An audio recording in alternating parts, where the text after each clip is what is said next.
Hey Isabel, what's going on? I don't remember exactly where I left on that first video. I'll try to make things short and sweet for you. So arm training, like everything else, has to do with stretching muscles and shortening muscles. Your upper arm bone, your humerus, you have your bicep on the front of it, and you have your tricep. There's three heads to it, your lateral, your long, and then in here, your medial heads. You don't need to know all these things, but it makes it a lot easier for me to train you, all right?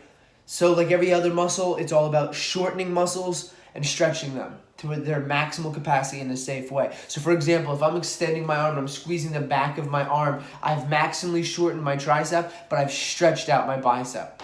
And so that duality of fitness exists a lot, and you should really let that set the workouts, so to speak.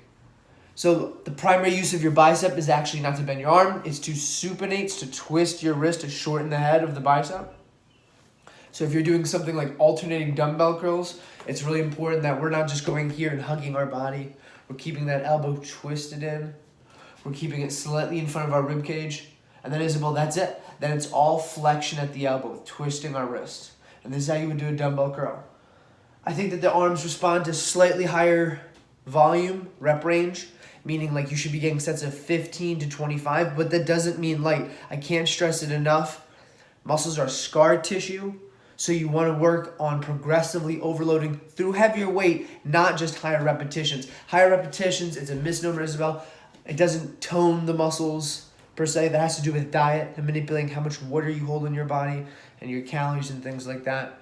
So again, going back to that bicep, it's about squeezing things, making your arm all the way straight, forcing this muscle to work the most efficient way possible. For all your bicep movements, you want to squeeze with these two fingers the most, not these. And the reason being is if you squeeze with these actively back, it forces that elbow in.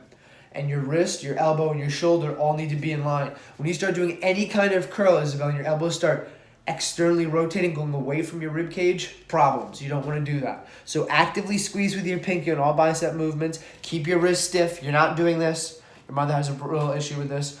Keep it still at the elbow, bend here.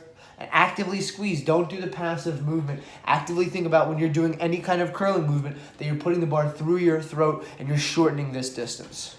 Video 2 done.